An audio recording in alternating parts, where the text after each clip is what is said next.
Are you a network marketer who is prospecting people on social media and you would like to get more of those prospects saying, hey, I'd like to take a closer look at what you've got?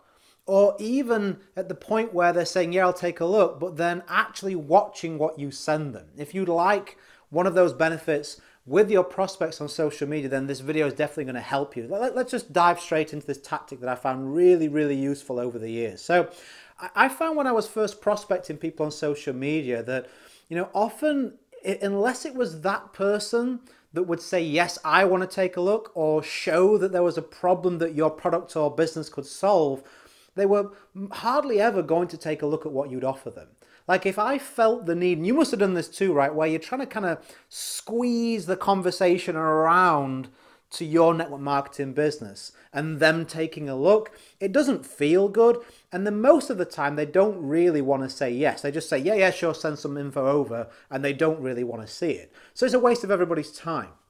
So how can we get your prospects to say to you, yeah, I want to take a look? Or to say, man, I need to take a look at this, which is even better, right?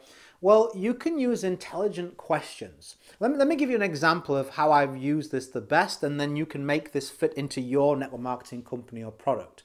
So I was promoting a travel business, and I wanted to find a way to try and highlight to people that they could see their dream vacations, they could experience more in life with this product. But I was finding it hard to not be insulting. Like, hey, do you need me to save you some money on travel? Or, hey, I bet you wish you'd seen this location. It just didn't feel good. It's like calling someone fat than trying to sell a diet pill, right? It's not a good feeling. So what I found was if I asked them the question, hey, where is the best place you've ever wanted to go to in the world? What's your dream location for a vacation?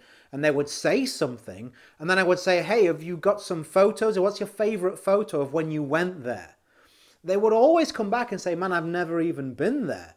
And I would say, oh, why not? Well, I can't afford it, or I haven't got the time, or I didn't realize that I could go to a place like that.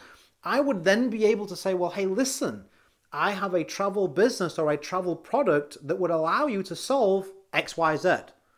Now, they were the one that told me that they had this problem. So what does it mean? It means that when I give them this solution, I'm not selling, I'm solving. I am selling, but I'm doing it in a way that solves a problem that they highlighted and said, yes, me please.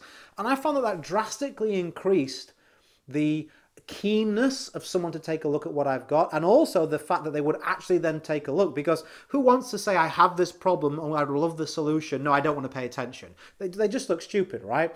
I'll give you another example of how this worked. I was beginning as a network marketer to start to want to coach network marketers as well as just be a network marketer myself. And what I wanted people to do was to ask me for my help with their online marketing, creating funnels, websites, that kind of essentials for them. And I found that when I tried to push this on people, hey, you need this, you need this, you need that, they'd be like, man, I'll decide what I need, thank you very much. You must get that feeling sometimes when you're prospecting, right? So instead, I asked one day, I stumbled on this by mistake. I said, hey, can I take a look at your website and I'll give you some feedback? How you can get more leads, how you can generate more sales. And they would send me like the replicated company website. And I was like, no, not the bog standard one that everybody gets and nobody pays attention to, right? Your website, where you're building your email list, where you've got your sales funnel, where you're branding yourself, right, for security. And they were like, I don't have one of those. So I was like, man, how do you brand yourself? Well, I'm not really. How do you build your own list? Well, I'm not. Well, what happens if your business goes away? What are you left with? I'm left with nothing. Oh man, we need to fix that. I can show you something that would allow you to fix that. They'd be like, oh yeah, I definitely want to take a look. So again, I was genuinely wanting to take a look at something and help them with that, realize I didn't have anything at all. Man, I got to fix this for you. So the conversation was just a lot more genuine, a lot more natural. And again, they were like, no, I don't have these. Yes, I need them. And it flowed a lot better. So as an exercise, think about this in your network marketing business. Like it may be health and wellness, it may be travel, it may be you're looking more on the business perspective, it may be you're looking more on the customer perspective. It could be focusing on income, it could be focusing on time. Find a question that you know will reveal to you if this person has a need for what you're offering. So there's going to be a logical follow-up series with that that you can have with someone online, and you're going to find that they're like, yes, I need this. Yes, I'm lacking this. Show me more. And you'll just have so much more fun with this. It'll feel so much better. You're really helping people, and they're much more likely to pay attention because they're the one that said it. Words are so much more powerful when we're saying them as opposed to someone trying to shove something on it, right? So it just makes sense to do that. And if you're super smart, as a little tag-on bonus here, you'll have a very specific sales funnel that you'll plug these people into. You'll have a target market that you focus in, and that'll just make everything so much edgier and neater and sharper. Like if you're using a general presentation on the general population, it's the equivalent of having one-size-fits-all t-shirts. You know what I mean? Like, there's only a very small percentage of people that fit the one-size-fits-all t-shirt. They tend to be large people because the t-shirts are massive. Everybody else, they're too baggy on, they're too long, or if you're a really large person, they're too tight. Like, they don't fit all at all. They fit a small slice. You're just trying to pretend that they fit everybody. Don't make that mistake with your presentations, your funnel, your marketing. Get some specificity into what you're doing. In fact, if you want to learn more about that type of approach, that's something that I did to sponsor nearly 800 people in network marketing.